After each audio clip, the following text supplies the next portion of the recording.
अल-अयान tour and travels की जानिब से आज उम्रा ज़ायरीन के लिए जनूबी कश्मीर में एक तरबियती प्रोग्राम का इनेकाद किया, जिसमें मुकर्ररीन ने ज़ायरीन के दरमियान कुछ अहम तरबियत और तजावीज़ शेयर की। इस मौके पर चेयरमैन अल-अयान गुलजार अहमद खान ने कहा है कि वो हमेशा आज़मीन हज के लिए खुसूसी खिदमात लेकर आ रहे हैं, जिससे उन्हें आराम से उम्रा अदा करने में मदद मिलती है।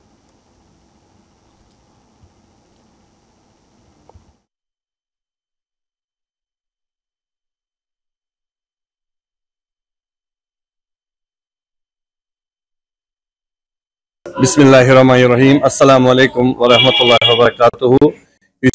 आज उम्रा खतर ओरिएंटेशन प्रोग्राम थोमुत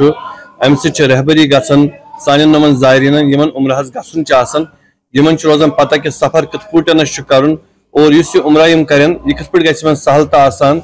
यह तम पैगाम वातान अत ओरिएंटेशन प्रोग्रामस मज अल-अयान टूर एंड ट्रैवल त्रालस मज चलावन पैकेज डिफरेंट इकनॉमिकल पैकेज सस्त पैकेज थमुत बेस डिलेक्स पैकेज मगर इस असली मुदा तो मकसद सोन मुदा तो मकसद यह कि डिलेक्स पैकेज बनावन ताकि ज़ायरीन अगर पन पोस अला पहमत खर्चाए दिमो तमिस फैसिलिटी अमि रंगनस कि होटल एकोमोडेशन दिमो या मील्स दिमो ताकि होटल एकोमोडेशन नजदीक दिन सम इबादत हेकन ज्यादा कर हरम यानी कि खाने काबुक तवाफ हेकन ज्यादा ज्यादा कर या मील्स दिवन मील्स में अपग्रेडेशन थमस अपग्रेडेशन अमि मूजूब